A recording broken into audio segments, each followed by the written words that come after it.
Good day. I am Peter Rony and I live in Blacksburg, Virginia.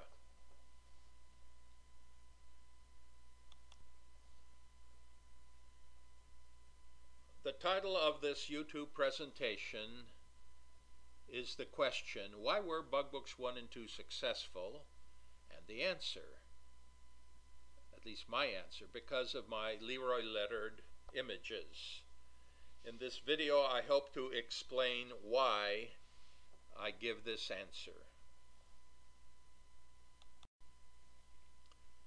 Let's go back to pre-Bugbook months. For 18 chemical engineering students, I wrote a 177-page workbook which I titled Introductory Experiments in Digital Electronics. And here are two images from this manuscript. The images are from the E&L Instruments AC-powered Digi Designer, which is the hardware that we used with the chemical engineering students. Observe that the images have hand-drawn wire connections. They're rather crude, and they depict how a student should wire a circuit.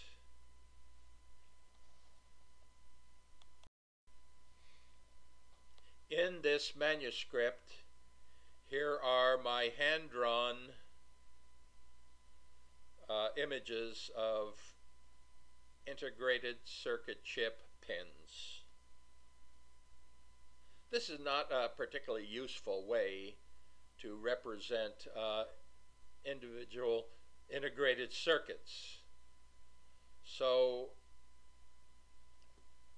by February 1974, I introduced my own innovation, namely schematic diagrams.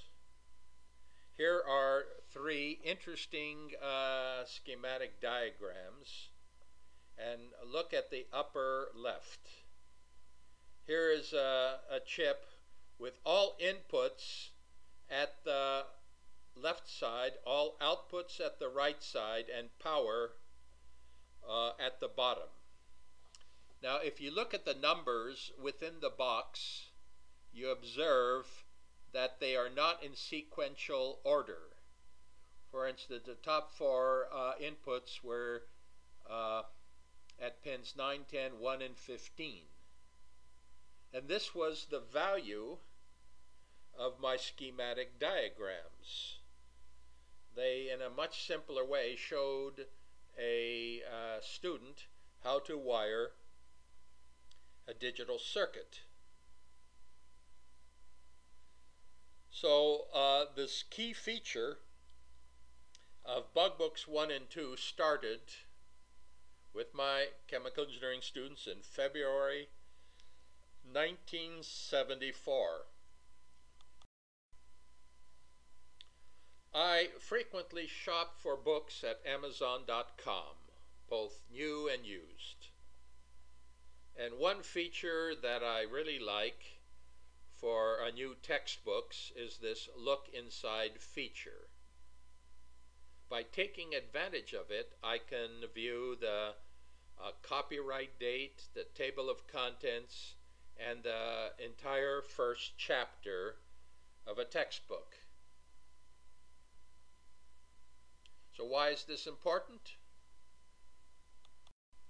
I ask you to look inside my Bugbooks. The complete typewritten Bugbooks 1 and 2 can be downloaded from the website here, as can the introductory experiments, manuscript, Bugbooks 2A, 3, 5, and 6. They're all there at this website. If you want to gain some insight into how I, as a technical writer, wrote these books, please browse through them. I would like to focus on what I believe is the most important feature of my Bugbooks 1 and 2.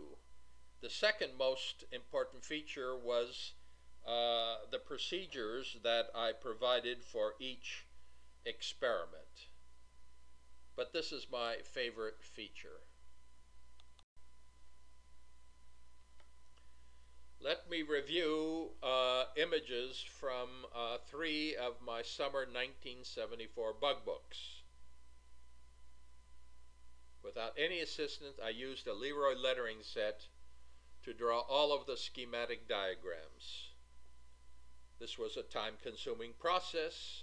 I estimate that it took perhaps a month for me to draw all of the images, and this month was spread out during the summer.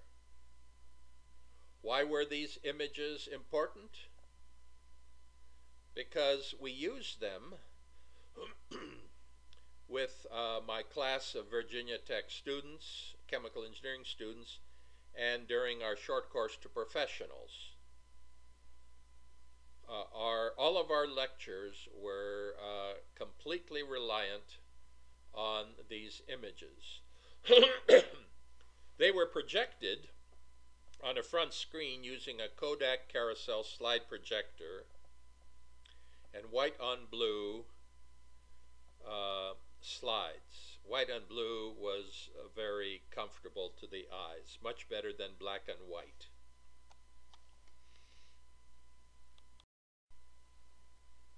I would like to skip over what I consider to be the boring Unit 1 images to the more interesting gates and schematic diagrams in Unit 2. Well, what was my objective for Bugbooks 1 and 2? My teaching objectives was to transition my students to the process of wiring digital circuits directly from schematic diagrams. I was successful, and I believe that my success was the key reason why my books succeeded. Let me give you several slide images as examples. Unit 2 and Bugbook 1 focused on the concept of gating signals.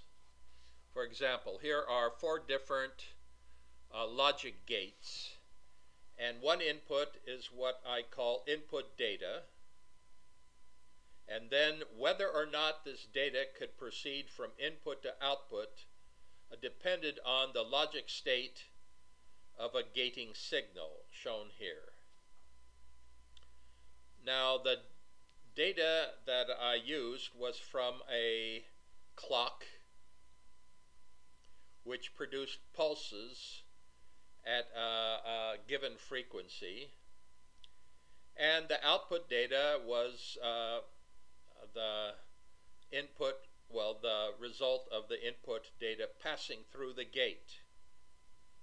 And the output data was either identical to the input data, or the pulses were inverted.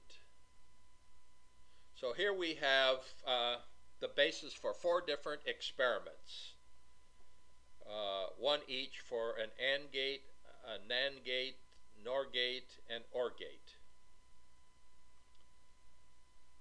This chapter was fun to do and to write. Well, NAND gates were very common in the 7400 series integrated circuits, which I used. And here are images of 3 different NAND gate circuits for 2 input, 3 input, and 4 input. For example, in the 4 input NAND gate you have a couple of gating signals, all of which have to be at the correct logic states for input data to be transmitted to output data. Now, this is an important schematic diagram. This this was my objective. I wanted a user of Bugbook 1 to wire a circuit on an E&L Instruments solderless breadboard directly from this image. I didn't want to show wires or positions on a solderless breadboard. All I wanted to do was give this schematic diagram to the student, and he or she would wire the circuit and then test it. Notice my 5 blocks. These I called auxiliary functions, and each block was represented by one of David Larson's outboards, which I really liked. So, in the upper left-hand corner you have a clock outboard, and the object of this clock was to provide a train of clock pulses, which means one clock pulse after another. Now I controlled these clock pulses by a single dual pulsar shown here, and depending on the logic state, the pulses would either be transmitted through the NAND gate or not. If they were transmitted through, I would see a count from 0 through 9 output from a 7490 integrated circuit, which students really liked. And displays number 1 and 2 showed the gated input signal logic state and also the gated transmitted output. In this circuit, display number 2 would flash on and off, whereas with the 7490 integrated circuit, the 7-segment display would count up.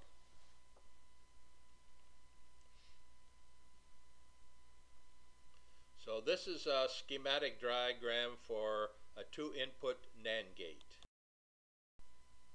Here's a similar diagram for a 2-input OR gate, and one for a 2-input NOR gate. It was pretty easy for students of Bugbook 1 to wire these 3 circuits, because all they had to do was to change the integrated circuit on the solderless breadboard and then rewire the inputs and outputs. So here with the NOR gate, pins 2 and 3 were inputs, pin 1 was output. And I would like to stop here with this very brief survey of the images in Unit 2 of Bugbook 1. Thank you for viewing this YouTube video. Good day.